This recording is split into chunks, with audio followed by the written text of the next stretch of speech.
Happy Tuesday morning, everybody. Welcome into another edition of Morning Jox. I am Conrad Van Order alongside Damian Mitchell, and we'll be here with you until 7 o'clock, and we hand you off to McElroy and Kublik in the morning. But as always, appreciate you waking up bright and early and making us a part of your morning each and every day here on Jox. So I am back after a couple of days off.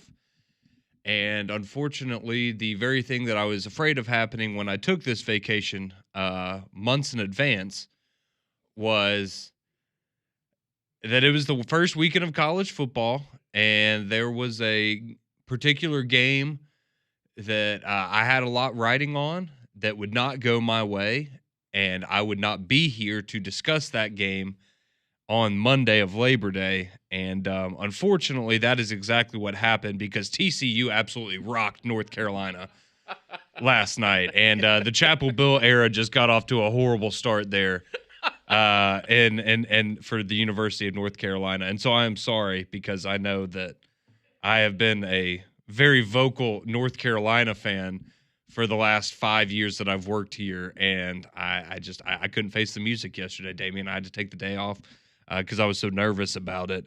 But I'm here to tell you now that North Carolina doesn't look like a very good football team. So I'm sorry that. Seems like a recurring theme from the weekend for teams that you root for. Yeah, man. Texas didn't have a great weekend. Arch Manning's looked better.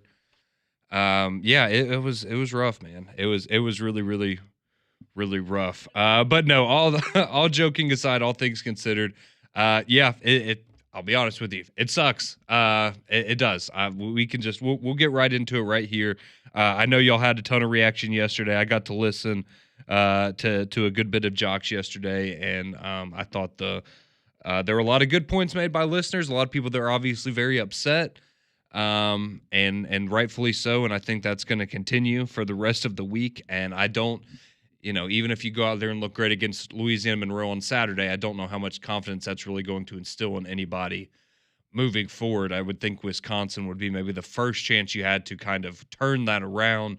But still, there are going to be lingering issues and concerns because you're not going to forget this one very, very quickly. So we'll just rip the Band-Aid off. I feel like I will go through and first off acknowledge that pretty much everything that we had told you leading into the season about Alabama, all the stuff we had heard from fall camp and even before that, that wasn't reflected on the field on Saturday. And I know y'all probably spent a lot of time talking about it, but certain things that you're just not used to seeing, like a lack of effort, players being very lackadaisical, not pursuing while they're on the field. You had people that were, I guess, there on the sideline saying that it seemed lifeless at times on the sideline. You don't seem to have, you don't seem to have those guys that if you make a mistake on the field, you're worried about going back on the sideline, not because of what Kalen DeBoer is going to say to you, but because of what your teammate's going to say to you and hold you accountable. And it doesn't seem like maybe there's a whole lot of that going on with this football team right now. But the reality of the situation is right now, Alabama has played 14 games under Kalen DeBoer. They're 9-5. They are 9-5 under Kalen DeBoer. 4 of those 5 losses have come to unranked teams. 2 of those were double-digit losses to unranked teams, with Oklahoma last year and now Florida State the other day. And then obviously the 5th loss being to Tennessee, a team that made the playoff last year. But it doesn't change the fact that you've now accomplished something if you're Kalen DeBoer in this program in 14 games that it took Nick Saban 235 games to accomplish. And that's losing to 4 unranked opponents as the head coach of the University of Alabama. And I think that's where a lot of it starts, right? Is these are games that you shouldn't really have to worry about whether the team's going to win or lose, right? Maybe they're going to have a dud of a performance. You can go back and look at the Citadel games, the Georgia Southern games of the past where Alabama didn't look great. UCF games. But what did they won the game, right? They looked bad, but you found a way to win the football game. And now that's not happening anymore. And you look very pedestrian and very average in a lot of ways out there on the field. They look poorly coached. They got out-coached on Saturday. They didn't want it as bad as Florida State did, and I think that's where we'll hear a couple cuts from Kalen DeBoer when he spoke with the media yesterday. But I just don't know if you can sell people on oh, they're great kids and they really want this and they really want to get things corrected and I'm hearing the right things from. Well, we've heard the right things from them the last 2 off seasons, right? And then it hasn't translated on the field. And you can tell me how much somebody seems like they want it in fall camp, but I'm sorry, when Bray Hubbard's jogging in the middle of a play in the first quarter of a football game, a season opener football game, like, have you not been wanting to hit somebody all fall and now you got an opportunity to and you're jogging? Like, and it's not just him. I know that's a popular one that people have seen the clips of, I'm sure. But I mean, it's that attitude of why do you even think you can get away with that? And I think that's what bothers a lot of people, myself included, is that the players clearly feel like they can do that and there's not going to be massive consequences for it, or at least consequences that they're particularly afraid of. And I'm not saying that the coach-player relationship needs to be one based on fear. I think there should be a little fear. There should be a little fear that if you're not going to do your job and not going to, hold the guy next to you responsible, that, it shouldn't go well for you. And I think all of those things are really, really frustrating. You continue to be penalized. I know the ball was wet. I know it was raining. But Florida State kept on doing their thing during the rain. So I don't feel like you can use excuses like that.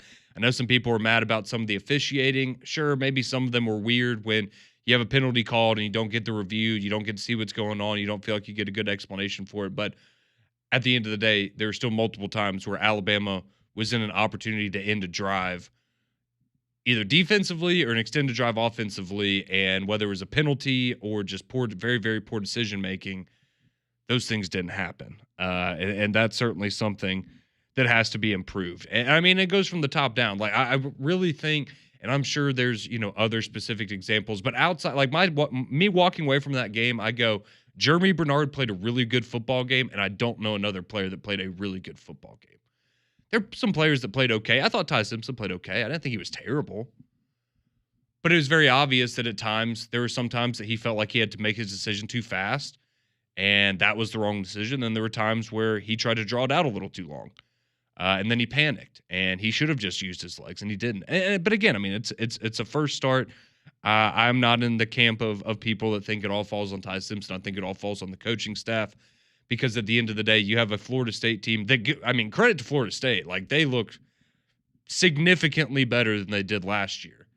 But they looked more prepared. They looked better coached. They looked like they knew how to handle and make adjustments in game. And Alabama didn't necessarily look like that. And the fact that Alabama was able to come back and make it a 1-score game with 9 to 10 minutes left, that is not optimism enough for me to feel like, oh, well, they're going to, they're figuring it out. They fought really hard in the second half.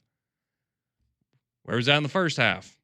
Why are you having that issue the first game of the season on the road against a team that has been talking crap all offseason? And I like the way that they handled it, right? That will be addressed on the field. That's all you heard from Alabama. They didn't address crap on the field on Saturday. They certainly did not send a message to Florida State, in my opinion, or at least one that was very threatening, because they clearly just ran right through it and had a great game. And that's the end of the day, right? Florida State whipped Alabama's ass. It is what it is. There's 11 games left to go in the season. You're going to let someone else do that? Or is that going to be the message, and that's going to be the sign that we got to get this thing back on the tracks? And look, I know, some people maybe take there are a lot of seasons under Nick Saban. You lost a game early and came back and won a national championship. And that's true.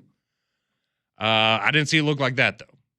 I didn't see it look quite like that on Saturday. So we'll see where they go from here. I'm sorry. I just wanted to kind of share my thoughts, get that off my chest. I know a lot of people maybe didn't care about what I had to say from a standpoint of the Alabama perspective, but you just wanted to hear me eat crow for 10 minutes to start the show, because I know a lot of people have been waiting for that. So I was wrong.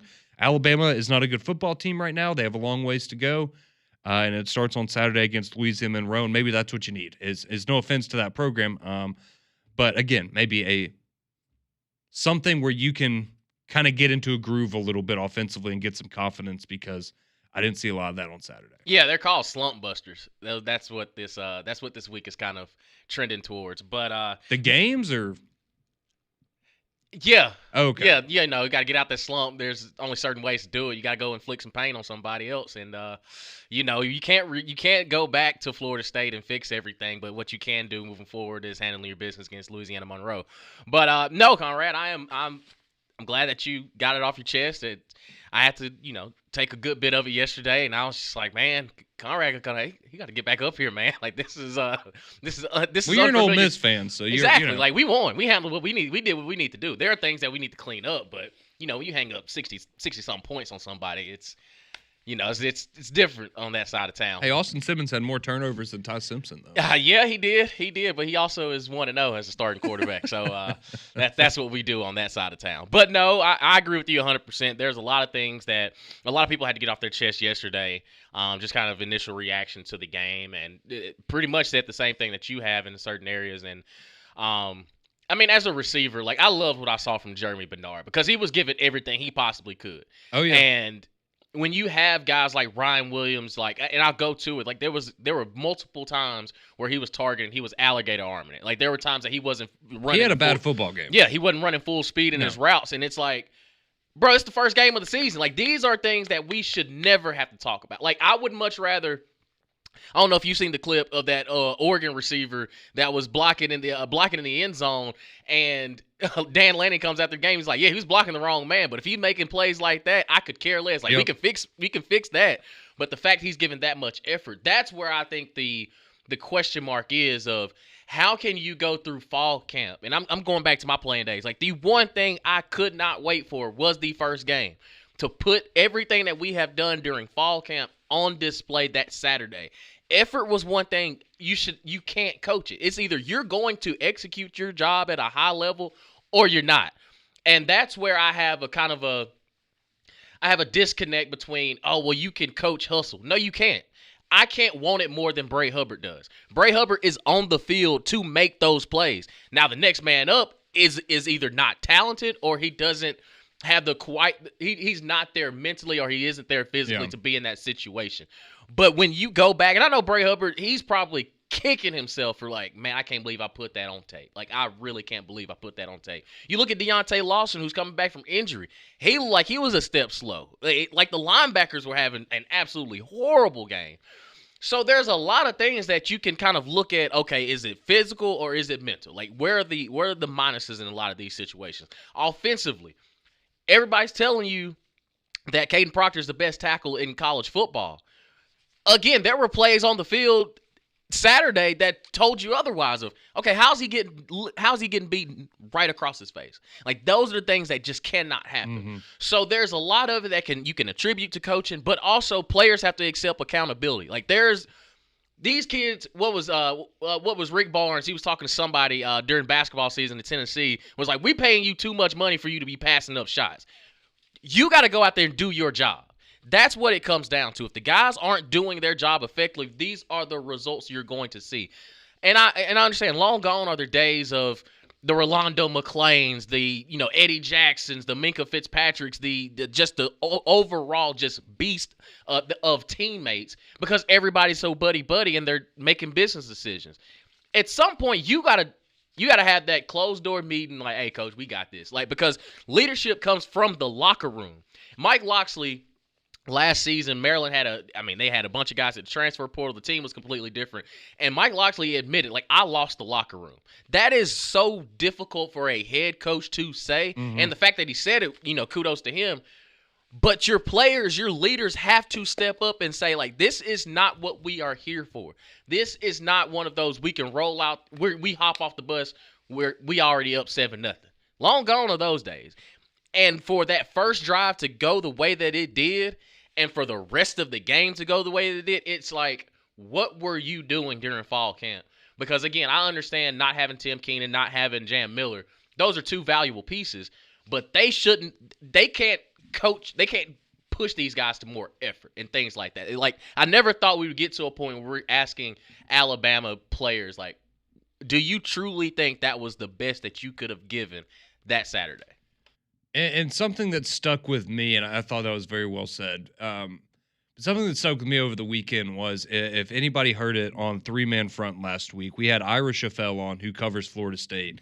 And when we were asking him before the game, kind of what his expectation was for Florida State, it wasn't that they were going to win a football game.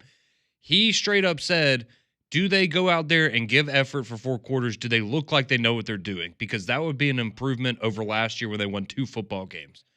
And so you went into that game where you had people that covered that program with the expectation, just go out there and look like a semi-competent football team for 4 quarters, and we can walk away after 60 minutes happy, right? Even if we lose by 20 points. If they just went out there and looked like they communicated, played hard, that's great. That means we're headed in the right direction.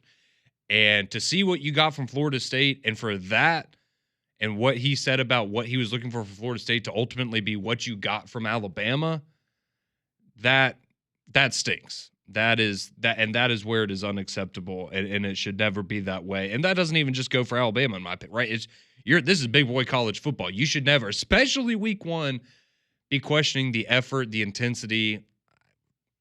We can coach the execution. Like, if you mess up on a couple plays, all right, we can get back to the film room. We good. Yeah. But we can't coach that, okay, you're half-assing on routes or you're missing assignments. Like, these are things that, like, no. Those are non-negotiables. Yeah, no, they certainly are not. So I know a lot of reaction coming in again this morning. Appreciate y'all chiming in. 205-834-9450 on the courtesy GMC text line. We see the phone lines lighting up some as well. So we do want to let you hear from the coaches a little bit. We've got Kalen DeBoer and Hugh Freeze, the coach of the greatest football team in the state of Alabama right now. So we'll hear from both of them coming up, and we'll hear from you as well. Appreciate you tuning in. The Tuesday morning edition of Morning Jox rolls on.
621, welcome back into the Tuesday morning edition of Morning Jox. Conrad and Damien here with you as we continue to discuss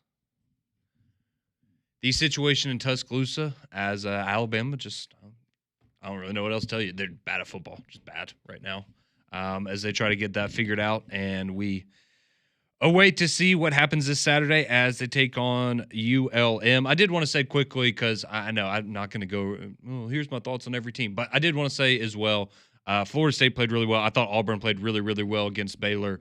I know the secondary certainly has had better days, and we heard a lot of good things about them in fall camp, and maybe they didn't quite live up to that because Sawyer Robertson had himself a pretty good day. But running the football, that's what you need to see from Hugh Freeze, right? And I even liked how after the game, it was kind of like, yeah, it hurt me not to, to kind of go away from the passing game and just keep running the football. But hey, if it works, it works, and it absolutely worked for them. And if you're able to make Jackson Arnold comfortable that way as he continues to progress a little bit in the passing game, because there's some work left to be done there, but I thought they looked really, really impressive. So hats off to Auburn and all the Auburn listeners out there. I know you. Me saying that doesn't mean anything because you've already been having yourself a fantastic Labor Day weekend. It doesn't really get much better than this for you, but I did think Auburn looked really, really impressive, and I'm glad to see that they were able to back up a lot of the hype that we had built up in the off season. So before we get to the coaches, we do have just so much reaction chiming in. I do want to take some time to get some of these phone calls real quick. So let's go to Poe. He chimes in this morning. How we doing, Poe? Man, good morning, Conrad, Damien, Mitch, man. Yeah, man, little football happening. My thing is, and I'm just going to be honest with y'all, man, the guy Jackson Arnold from Auburn, he looked better than Ty Simpson and Archman from the games I watched. And me, when I watched the games, I wasn't impressed with Archman. I wasn't nowhere near impressed. The guy wasn't accurate at all. So when everybody say he was built for this moment, okay, what moment? Because he was managed? Or what was it? You know what I'm saying? So I wasn't impressed with Arch, man. Alabama, Ty Simpson. Everybody, I watched Castellanos play because I watched him play last year. Okay? Now stop me if you disagree.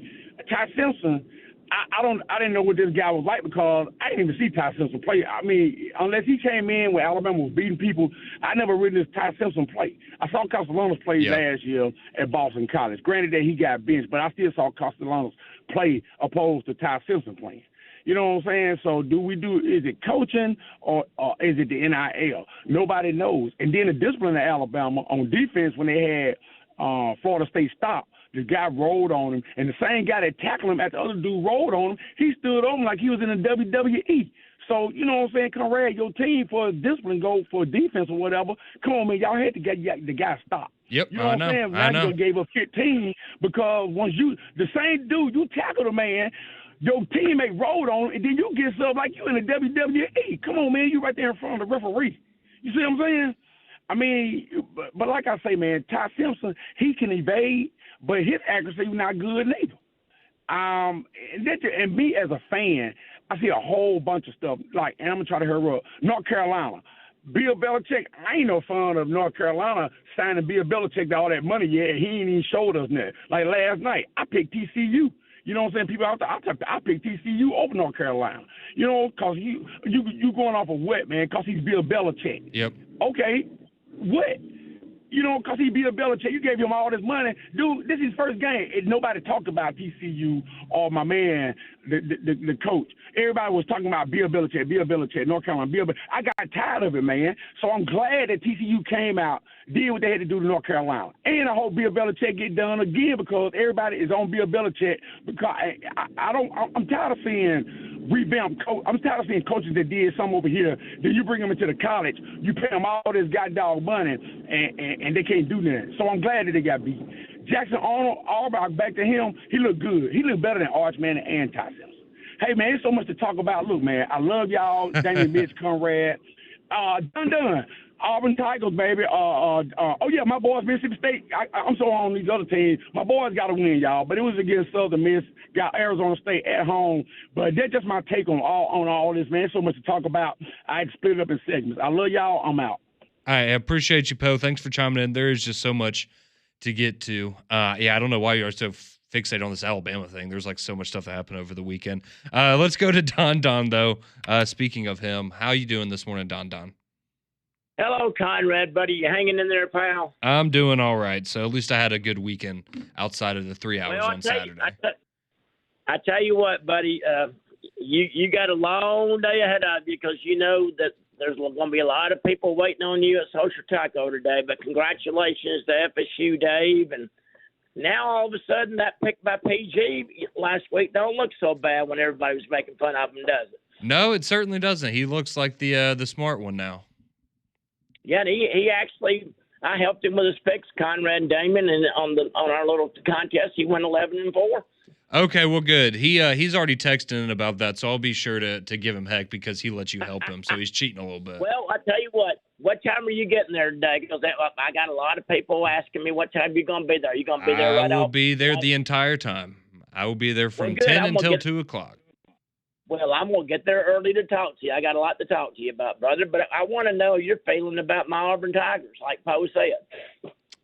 Yeah, no, as I know, hang on. Appreciate you calling in, Don. We got to keep going. But if you missed what I said at the beginning of the segment, I thought that Auburn looked really, really sharp. I thought Jackson Arnold looked great. Obviously, the secondary didn't have a great game. But other than that, I just an absolutely massive win for Auburn. I don't know how you look at it any way other than that. I know you got to carry it on for the next 11 games, but I was really impressed by what I saw. So I thought Auburn looked really, really good. And yeah, for right now, they're the best team in the state of Alabama. And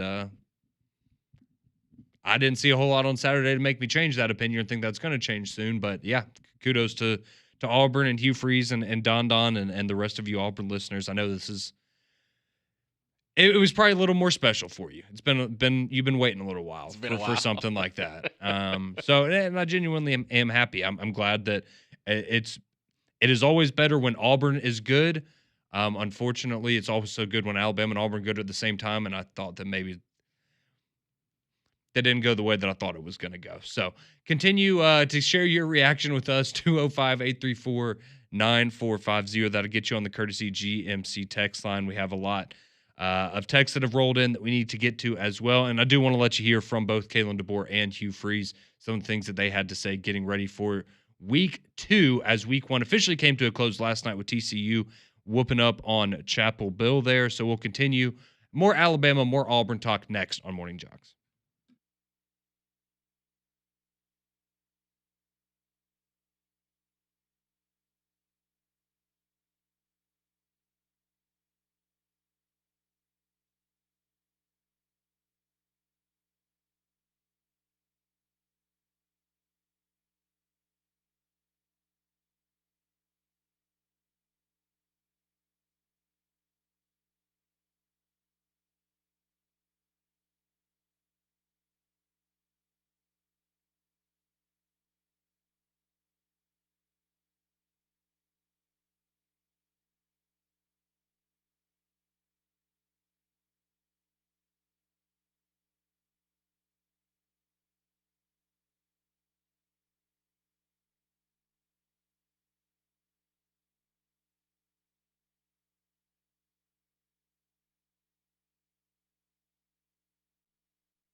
6:33. Appreciate you tuning in to Morning Jox here on your Tuesday morning. Conrad and Damian with you, continuing to talk about Alabama and Auburn and the reaction to week one. Auburn, very positive. Alabama, clearly the direct opposite of that. And appreciate you not playing Daniel Powder for me, Damian. Thank you. I thought that was a lock for today, so I appreciate. I guess there's one more song left for that potentially. Yeah, it's all good, brother. It's all good. Is it? No, but, it sounds like the right thing to say at this moment. It gets better. It certainly gets better. So appreciate all the reaction we've gotten this morning. We're going to get back to that here in just a matter of moments, but we do want to let you hear a little bit from the head coaches themselves, because you've got Alabama preparing for Louisiana Monroe. You've got Auburn preparing for Ball State. Auburn just trying to continue to build on, obviously, what we saw on Friday against Baylor and their impressive win. Alabama, a lot of questions to answer and a lot of things to work on this week, but again, I just don't know how many answers you're going to get out of a Louisiana Monroe game from maybe from the fan base perspective, right? Of if you go out there and win that game by, 49, that's great. I guess that's what people expect. But, is that going to give you confidence the next time they go up against a Wisconsin or certainly when you get into SEC play?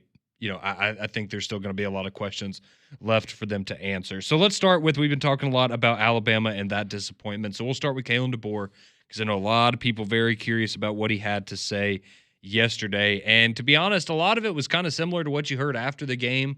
Again, the players are upset. I did like, the one line he had yesterday along the lines of, I feel like I can talk to the players differently than I could last year, which was something we knew was a little bit of an issue. But you just kind of wonder, all right, so are we chewing people out in the locker room? What exactly does that look like? But hopefully that's a good sign of comfortability, that maybe he feels like he can get after the guys a little bit more. We'll just have to see if that plays out on the field. But this is Kalen DeBoer talking a little bit about what he's seen from the players in the couple of days following the FSU loss. You guys have already shown me yesterday how bad they want it and how they're going to respond. And so, I really feel like the tone in the locker room after the game, at least from my standpoint, and how I can address the team is completely different than it was a year ago. And so, we don't need to speak in those terms, but it feels different. There's more of a, just flat out upset. I can use a lot of different words to explain it, but just, really upset about how it went. These aren't learning moments anymore. This is us and our program. And, again, we understand the situation we've put ourselves in and that we're in. But it is a long season. And, let's take care of business this week. And then that's going to set up the next week. And then we'll worry about that. That's been our philosophy all along, but we really got to live it now. So there you go. Kalen DeBoer on the players' response after the FSU loss. And again, he's relaying what he's seeing from the team, but it's kind of like what I said earlier, right? How many times can we hear, oh, well, the players are showing me right now how bad they really want it. Why didn't they want it on Saturday? Seriously, okay, it's great if that truly was a wake up call for the team and they're going to go on some torrid run here, then that's fantastic. But why did you have that happen in the first place, right? Why did they not want it the first game of the season? You can tell me that that's getting improved or you're addressing that, but that should have been addressed before the game. You're the head coach. The players should be. Again, that kind of stuff is. It doesn't sit the right way with me. And so let's hear a little bit more from Kalen DeBoer. This is him talking about what the players can do when they're out on the field, maybe to see some better results. And all they really need to do, they just cut it loose, man. What the guys need to do is cut it loose. They just need to go play. They need to block out outside noise, whatever that is, enjoy and love the game and play it the way it's meant to be played.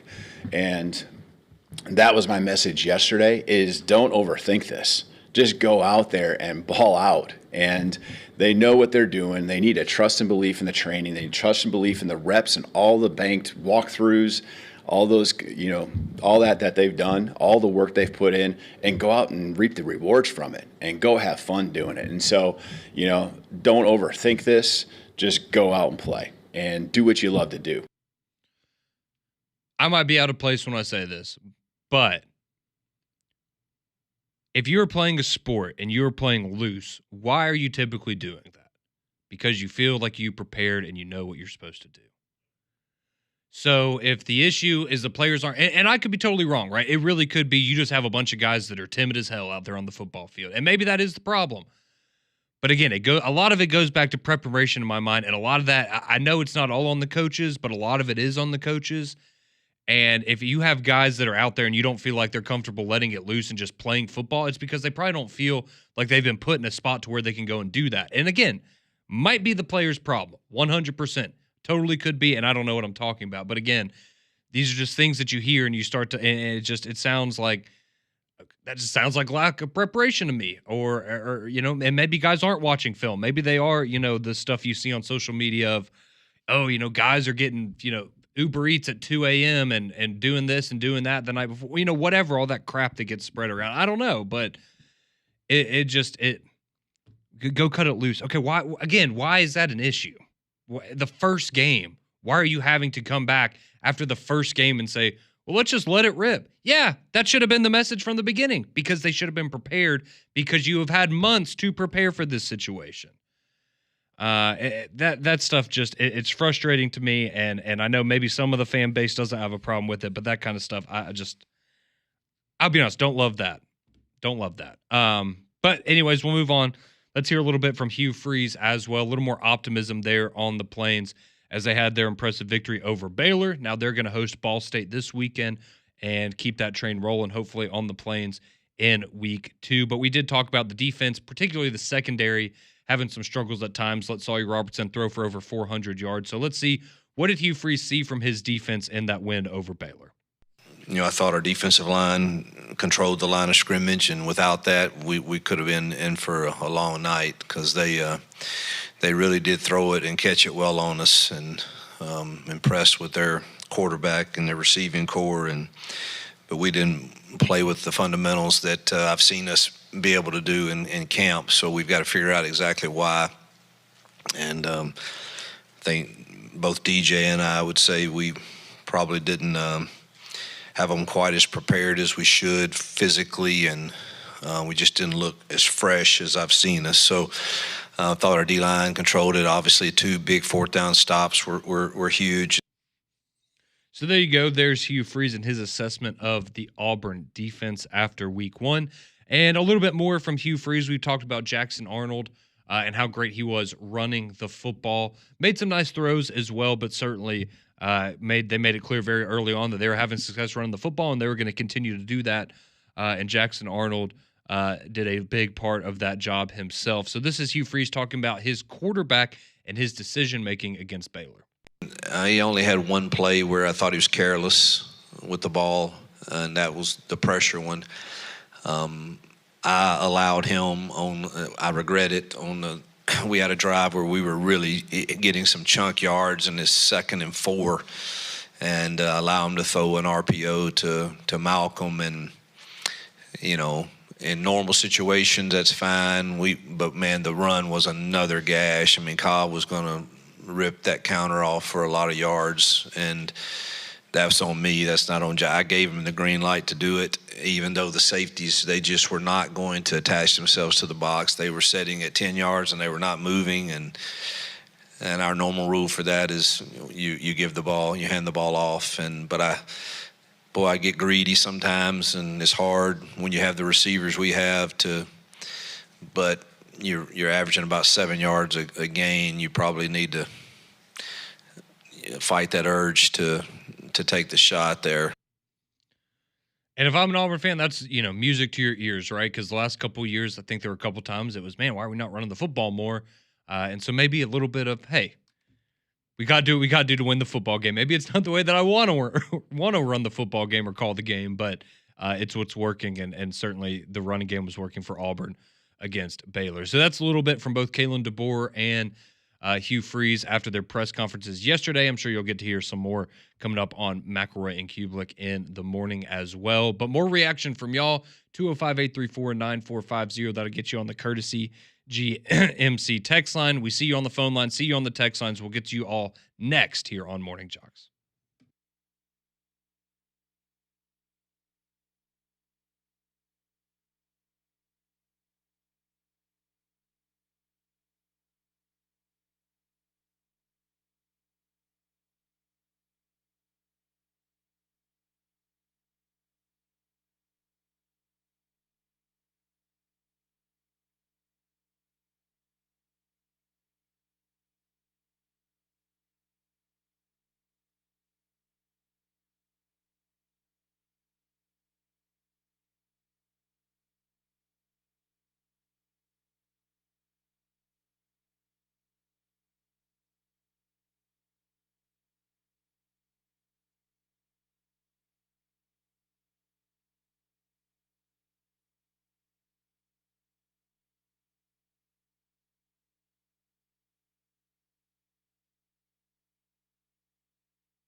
6:47. Few more minutes here on the Tuesday edition of Morning Jox. Conrad Van Order and Damian Mitchell here with you as we continue to get your reaction to week 1 of college football with Alabama and Auburn, and especially after that first win for Auburn. A few of you that might be interested in going to see them play this year, and how about doing that on the road in Norman, Oklahoma, Damian? Yep, Jox 94.5 and Total Sports Travel are giving you the chance to see Auburn take on Oklahoma live in Norman. One lucky winner will score a trip for 2. That's round-trip airfare, a 2-night stay at the National Hotel in Oklahoma City, 2 tickets to watch the Tigers and Sooners, and transportation to and from the stadium. Text the keyword Tigers to 205-834-9450 to enter now. Don't miss your shot at the ultimate game day experience, courtesy of Total Sports Travel and your home for college football. Jox 94.5. Contest rules at joxfm.com. There you go. Fantastic opportunity for any of you Auburn fans out there going into what should be a pretty big Oklahoma game. And, hey, glad to see. I know it wasn't the best, John Mateer looked pretty good. So if you watched Strike the game the pose, and saw baby. the highlights, Yeah. At least we weren't wrong on that one. Just all the Alabama stuff. But anyways, getting back to your reactions here this morning, let's go to Larry on the phone line. Larry's been waiting by, wants to chime in. How we doing, Larry? Good morning, guys. I just want to say this, and I mean this, and a lot of people have threw out their arguments or their complaints or whatever, but I turned 61 in January, and I've never seen – it was so amazing. I know y'all don't care, but on my sister's house, her power goes out right when the kickoff starts at her home. So I didn't even get to see the first quarter, in which, they said it was, they moved the ball, they ran the ball real well, and then after that, when I got to finally see the best of the game, it was like there was no – it's like the players don't even – I don't know. Do y'all seem to sense that even with Coach Saban, when players weren't doing their part on the field, he was doing some major league – Saban was notorious for that, chewing ass. You just don't see any emotion or anything from Coach Moore. I just don't get it. But he's got 11 games left, and I don't know what's going to transpire. But I know one thing: if he can turn it around, it'll shock a lot of people, including me. But I just don't see the effort in the kids, the young players, guys. And that's all I want to say. Thanks a lot.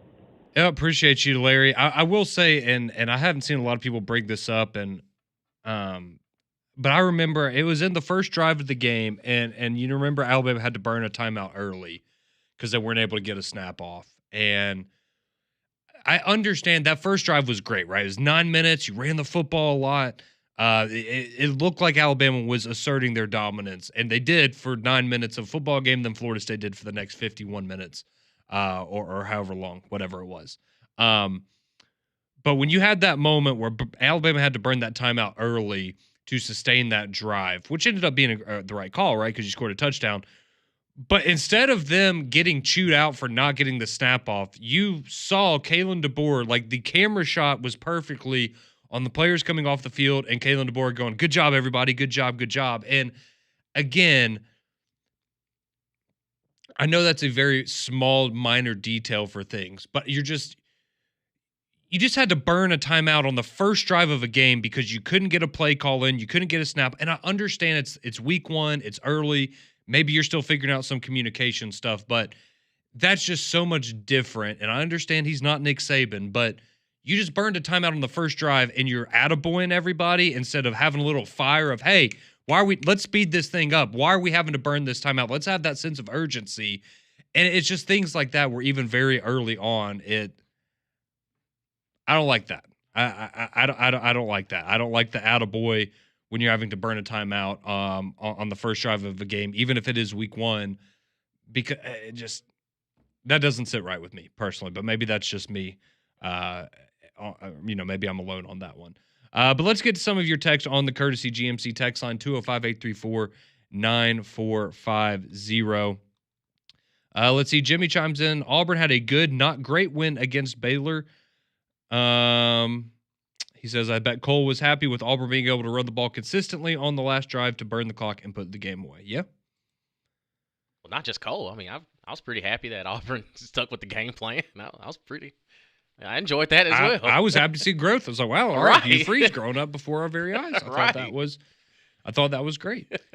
This text rolls in on Alabama. Says, to me, from top to bottom, there's a disconnect on what the standard is. Players and coaches are talking about getting back to the standard, but the standard set by Nick Saban wasn't just about winning games. It was all the little things you expect to happen and do behind the scenes that set you up for success on Saturdays, no matter who you play. The scoreboard didn't matter because if you played to that standard, you knew that it would take care of itself. That, in a nutshell, is the standard, and it seems that players and coaches now, the standard is just being able to show up and put on the Alabama jersey. Actually, yeah, I agree with a lot of that. Yeah. Honestly, see the way they played, it's fair. Jason says you can't coach hard. Bama is lacking that. Thank you. They are. Let's say we have no discipline on the team. We have too many prima donnas. We are too soft. I like the way he spelled pre-Madonna. Yeah. They, yes. I like that. I did too. But yeah, no, they definitely look soft on Saturday. No doubt about that.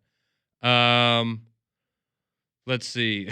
Someone says I was waiting for Kalen DeBoer to give them all ice cream cones after burning that first time out. That's good. That's only practice. This text says, let's see. Bama has problems, big problems. It's the culture. Starts there from the bottom up. Alabama has problems. Appreciate you chiming in. This one says, Sawyer Robertson will be the best quarterback Auburn's defense will face. Therefore, the defense will be fine. Whoa. Taylor Green had 6 touchdowns against Alabama A&M. Yeah, how many did Peyton Thorne have against that team last year? Stop. I knew it was coming. Just saying. Hey, they still got Bo Pribula. And they got to go against their former teammate, Zach Calzada. Dang, dude. Mizzou looked good. Hey. Again, I mean, I know who they played, but they look good. Yeah, I mean, everybody looked Yeah. Well, a lot of people look good. Someone says they look a lot like Washington teams without Michael Penix. Dang. Yeah, Bubba says ice cream trucks and painted fingernails doesn't work in the SEC.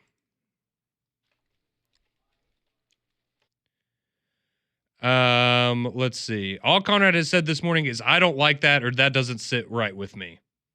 Well, wasn't a whole lot to like. Yeah, if I say, what are you supposed to do? Offer solutions? Like, man, you ain't coach. Wasn't a lot to like. Appreciate all you chiming in. Sorry we didn't get to all of your text messages. The engagement has been incredible.